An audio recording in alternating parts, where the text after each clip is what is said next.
Welcome to Cutting Through the Bullshit podcast with Brittany and Betsy. Welcome back, beautypreneurs. Let's get into it. Today we're going to be talking about how to support an unhappy guest and how to also detect if somebody is not fully satisfied once they're leaving our chair. Betsy, let's take it away. Thanks, Britt. So last week you had your experience at a nail salon where you and your mom had very different experiences. We totally did. And we've all had it happen to us before where our guest or us didn't love our service and it got really uncomfortable.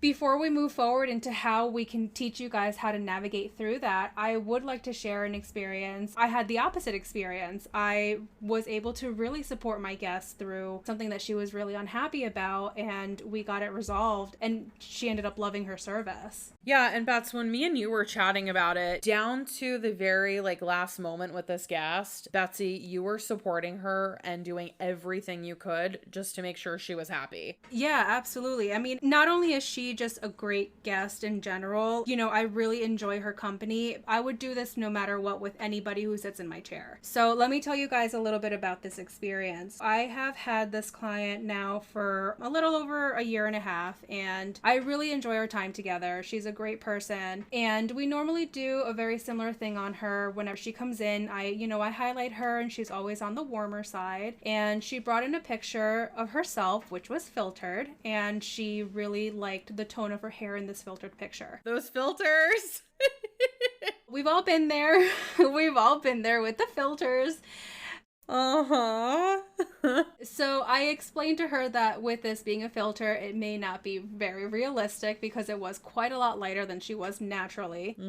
And not only that, the picture that she showed me was more of a beigey color. So as we all know, it does have more of those cooler undertones to it. She would not be feeling as bright as she normally does. So she understood that part of it. She was totally for it. We do the highlighting service. We're having a great time chatting. We go back to the sink as I rinse out her highlights, and I'm like, okay, so just reiterating that we are making you a little bit more beigey. It's gonna look more blended, so you're not gonna have those pops like you normally do. She wanted to try it. She was totally for it. We do it. Because of timing, she did not want me to fully blow dry her hair, which was fine, but I do always blow dry the front piece so her and I can both see what the color looks like. Love it. As I'm blow drying her, I can tell in her face that she's not completely loving it. So I asked her, I'm like, how do you feel about it? And she's like, well, it's a little cooler than I expected. And I said, yes, you're right. It is cooler because beige does have those cool tones to it. But what we can do, if you feel like it's not suited for you, we can take you back to the sink. I can shampoo you. We can re-gloss you a little bit warmer. Totally fine. Betsy, I have a question. What were you glossing her before with? I use Redken on her, and my formula with her is usually 8GI, which does have a slight violet tone to it, but I put that in there just to kind of neutralize what she lives to, and then I put in 8GG. Really pretty. Yeah, it's a very, very balanced golden tone. And this time I did 8GI and a cap full of 8V. Okay, so you dialed it back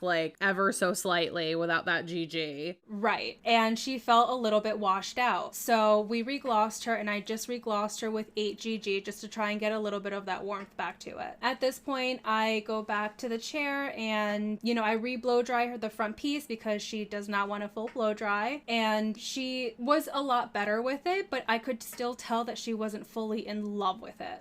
When you have those clients sitting in your chair and you just kind of pick up those subtle hints that they're not completely in love with it. It's a vibe. It is, and you just feel it. You feel it. It's the tension. It is, but it wasn't a bad sort of tension. She just wasn't in love with it like she normally is. Yeah. I asked her again, I was like, how are you feeling with this? She's like, it's okay. I like it better. I'm not quite sure. Let me go home and let me blow dry my hair and I'll let you know. So I said, that's totally fine. I get a picture from her later that night along with a text saying that it is still too cool for her and that she feels like she just just needs more of that pop around the face. So at that point I was like, no problem, come back in. I took her after hours on a Saturday. So it was just me and her in the salon. And honestly, I just wet balayaged her at the sink and then put a clear gloss on her. She lifted beautifully. She got that really nice pop. Again, she did not want me to blow dry her because she did not want me to stay even later, which was really sweet of her. Aww. I know, even though I did insist. She's like the person that you just are like, no, I'm going to force you to sit here through this because I love you so much.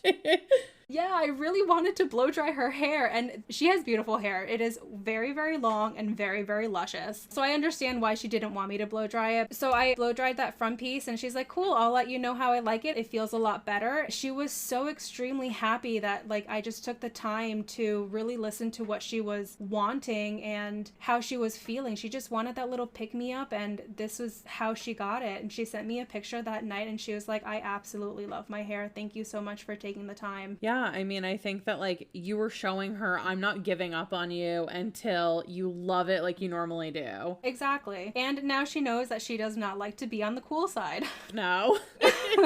Now we both know. So if she ever comes back in with a picture of something that's cooler or beigey or more blended, we know what to talk about. Or if she ever comes in with coconut cream filter. Yeah, that too. Those filters, man. You can remind her you don't like this creamy filter on your head. That's right. It's funny, Bets, because I think with the toning especially, like you said, you took out the 8GG and you added in a little bit extra V and it made her feel completely different. And I think it made her feel different because she was seeing it on herself without a filter. Obviously, when you filter a picture, you're filtering your skin and everything as well. So it all just kind of blends in really nicely. Yeah. And real life is not filtered. So yeah, I mean, I love that we're even touching on this filter thing because how many of us have all had people come in and show us all these like creamy and dreamy and bright, airy, light filters, these like boho-esque filters. And you're like, in real life, they had orange hair, and in the filter, they have white hair. Yup, it's so true. I think that Betsy, she was that client who was so comfortable being vocal with you, where it almost takes the pressure off, right? Because when somebody's so vocal with us, like, we want to lean into that and we want to say, I'm here for you. Let's figure this out as a team. Yeah, absolutely. And from the get-go, with all of my clients, I always tell them, like, listen, like, if you're not happy with the tone of this, please let me know. I'm more than happy to tweak it for you so you can leave here with the hair that you want. I mean, Betsy, obviously going above and beyond for the guests to be happy. I think it's important that we also touch on another type of client that we didn't plan on talking about because it's just popping into my head right now. What about the client who changes their mind all the time? Those are fun clients. They definitely keep you on your toes. Yeah. So you guys, we can also help you with some tips on that type of personality. It happens to newer stylists a lot, or if we're getting like an influx of new clients because maybe we're changing our booking strategy with like who we're attracting in our chairs. But my advice with that, and I mean, Betsy, we've both started over many times. You guys, when you have a client who likes to change their mind and it becomes a habit where it's at your expense, what I love to do is similar to what Betsy was doing with reiterating in the consultation, but let them know like, hey, you chose this and I want to make sure that you're constantly choosing it. So something you can do is like right before you put that toner on or right before you take like that first slice into the hair with your shears is just ask them, okay, I just want to repeat and make sure today we're going super icy. You're going to see purple and gray in the hair, correct? And if they're like, oh no, what do you mean gray? And you're like, well, we talked about ashy in the consultation, right? And if you see them backing up and getting hesitant, that's an opportunity to kind of like redirect. Exactly. And how to redirect that conversation would be to just offer them a different solution. Yes. Right? Just be like, all right, well, we don't have to go this icy. Maybe what you're looking for is something a little bit more creamy. Yeah, compromising with them, walking them through what it's going to look like, how they're going to feel when they're wearing it. Betsy, you had an awesome analogy, right? With like the sunflower and the wheat stalk. So I can't take credit for that. That is one of my boss's sayings. And she's like, what do you want to be today? Do you want to be like a stalk of wheat or do you want to be like a sunflower? I think it's a great analogy because that stalk of wheat is a little bit more muted. It's a little bit more blended versus the sunflower where you have that really nice brightness. But along with that brightness, what do you see? You see yellow. I love it. I think that's such a great analogy. Such a great analogy. And it's different when you're feeling a new tone or new look on you versus looking at a photo on somebody else. People who don't know hair or the terminology behind the hair don't realize that it's going to be darker. Yeah, when you see those yellow sunflowers, it's bright, sunny, and illuminated. And when you see those like creamy wheat stalks, they're a little muted and they're darker essentially. Right. We're just trying to make them understand what we're seeing and how they're going to see themselves. Completely. It's all about how we feel when we're wearing something, right? Absolutely. You want to feel confident and sexy and fun and... Yes. I mean, you know, it's funny. So we have like the client that's super vocal, which fortunately in this instance, like you were really equipped and able to support her. You gave her a lot of options. You worked with her. You overextended yourself to make sure you were accommodating her beyond normal working hours, which you guys, that is great customer service. And, you know, Betsy was not giving up until she loved her hair. Side note, those clients who like to constantly change their minds, you guys, I have like a 3 strikes you're out rule, which might be helpful for those very few clients who like to take advantage of switching up toner, switching up haircuts, coming back in for more detailing, this, that, and the third. If somebody complains about something like a service 3 times in a row, that's when we have a different conversation. If despite, you know, the choices that we're giving them and walking through their options, if they call 3 times for some sort of redo, that's when I also like to just say, you know, we've now had 3 conversations where you've decided on a different service. So this time you're going to have to pay for it. Unfortunately, there are people out there that can take advantage of us being gracious enough to do some type of adjustments. Sometimes they are absolutely necessary, but if it's a constant thing, then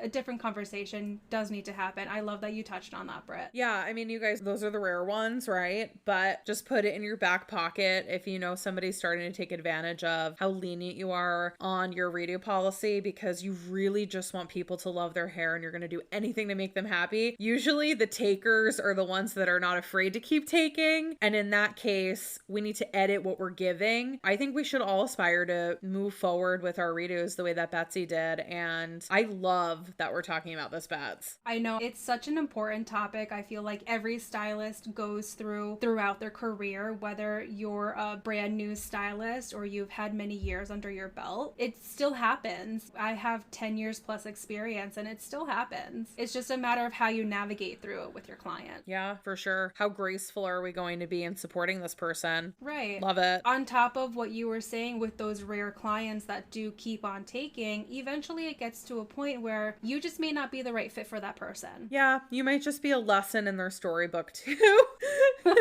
Where hopefully they don't do it to the next stylist. And I know I'm talking about like 1% of the people out there, but I do think that part of being a really great, successful stylist is really knowing how to read somebody beyond giving great customer care, really knowing how to navigate through all these circumstances, right? Everyone is so different. And I think it's just so important that like for our own selves, we're reading the situation for what it is. And we have a process in place, whether they're taking advantage or if they really just need support on figuring out exactly what they want. And then we're like really happy to do that. So how do we minimize the risk of one of our guests leaving unhappy? How to make that guest feel super comfortable telling us that they're not in love with something? We're talking about these people who like to speak up, but last week I shared with you guys about my mom, and she was not wanting to comment, get into confrontation. She just wanted to leave and never go back. Mm-hmm. And I think that we need to also understand that we might have that person sitting in our chair too. Yeah, and those are the clients that we need to go above and beyond to make sure that we're giving them all the options. We're really going into detail about what they're looking for and what they expect to get, so we don't have that issue. Yeah, and really matching expectations up from the beginning of the consultation just to like give that extra padding of insurance. So Bets, what would you do if you were suspicious that somebody wasn't happy? It's interesting because with being in the industry so long, I've learned how to read body language and I've learned how to read facial expressions, and I feel like that does help a lot, even if they're not vocal, especially now where you you can't see half of their face with the mask on. I feel like that's a really big part of it. Completely. You guys, something I love about Betsy, even when you're watching her do hair, Betsy's such a feeler that she just reads energy and can be so in sync and alignment with people. So, I mean, Bets, what would you do if you were just feeling like something was off? Like, where do you even begin to uncover how they're feeling? So, given if like the consultation in the beginning goes to plan, you know, we talk about everything that they're looking for, what they might expect out of the service, all of that. If they're still not feeling it, I go in and I start asking questions, and I'm never assertive, and I'm never like placing the blame on them. Such a huge takeaway. You know, asking them the questions so they can give me more of a direct answer really helps kind of narrow down where they're feeling it's not the greatest. And then from there, I take it to, okay, well, this is what we can do. Let me give you an option. If that doesn't work, I'll give them a different option. Yeah, so asking those like open-ended questions that will help you get to the root of it. Yep. I think the other part that really does help is when they're backing your chair, I always blow dry the front of their hair first, because if they want to tweak something, they're going to know within that first blow dry piece. Letting them feel it, letting them see it, letting them really see it. If they're not sure about it, sometimes I'll even bring a mirror and bring them to the window so they can see it in natural light, or I'll even take them outside. I love it. I think those are great tips. And even asking them, like, what is the lighting like in your house? And just teaching them. And sometimes it's as simple as saying, like, right now you're in warmer lighting or cooler lighting. When you're home, it's probably going to look like this. And maybe even showing them a photo of all the different tones they could be seeing, even though you hit their goal. Or maybe they still just aren't feeling it and they want to tweak it. Which at that point, I have no problem doing. I always let my guests know I'm more than happy to adjust something for you. Please let me know. I'm very open about it. Betsy, you've worked so hard on strengthening your skill set with connecting and making somebody feel safe and they can really be vulnerable in your chair. You guys, something that me and Betsy both do is if there's somebody who is very reserved and they're just like that armor-coated marshmallow, right? They're really tough to get through to. Sometimes the best thing, even if you're just like spidey senses are going off, right? And you're just like, I don't know if they love it. Let like a day go by and you just text them or call them and just say, I want to just follow up and see how you're loving your color. You know, that time that they've had to reflect, you extending that outreach to them, maybe that will give them another chance to tell you, I really want to adjust this, or it wasn't what I was expecting. Some people are really shy. If you have spidey senses going off telling you something is not 100%, maybe just have the follow-up after. Yeah, some people are a little bit more comfortable discussing what they may not like through text or email because they're not face-to-face. And that's totally fine. I will tell you guys, because you all heard my story last week, my mom definitely would appreciate if the nail tech called her. And I think she'd be a lot more comfortable saying, you know, I really wasn't that happy. I'd like to come back in. But because she's not getting that outreach, she's not going to say anything. You know, it's interesting that you touch on that point because there's a lot of businesses that don't do follow-ups, which is very mind-boggling to me. Same. It's crazy to me how much business you could potentially be losing all because you didn't send the text or the call or the email. We have an automated email that goes out 2 days after everybody's appointment just to say, hey, glad you came in. We were so excited to provide this service for you. Please let us know if there's anything you would like us to adjust. Really quick, I know this is a little bit off topic, but I wanted to share this quickie with you. I always try to get a blowout done if I'm traveling, just so that way I can, you know, just experience the salon culture in other areas of like the country or the world or whatnot. I was in Rhode Island and I got a blowout near where my in-laws live, and it's very different than New York City. The hairdresser there, she was so sweet, but she actually asked for my mailing address and she wrote me a handwritten card. What? Yeah. And I have to tell you, I didn't get a color. I didn't get a haircut. Like, she did a basic blowout on me. I think I even skipped the waves because I was in a rush. And she wrote me the sweetest card. I think I still have that card somewhere in my dresser, but I couldn't believe that she reached out to me and followed up with me on my blow dry. That is like one of the nicest things I've ever heard. Right? And I'll never forget it. I will forever remember her and go back to her when I go visit my in-laws now. Yeah, and it's little things like that that make people stand out. For sure. sure. It's going above and beyond. Yes, we have to follow up. If you take anything away from today's episode, it's making sure that you're asking questions, making sure that you're reiterating what that client wants throughout the entire process of their hair service, and making sure that you follow up. Such a biggie. If there's anything you guys take, follow up, trust your gut, and just show up and be there. Yeah, and learn how to read people. It's so hard now, like I said, with the masks on. We need to take in everything. Yeah, even like their tone of voice. If they make eye contact still. If they're looking at their phone a lot. And not being afraid to say that you are willing to tweak something for them because you want them to leave loving their hair. Completely. I love it. All right, beautypreneurs, we've cut through the bullshit for today. Let us know if you feel more confident in supporting your guests, and if you need any additional help, leave us a comment below or DM us on Instagram. We will talk to you guys next week. We'll see you then. Bye. Bye.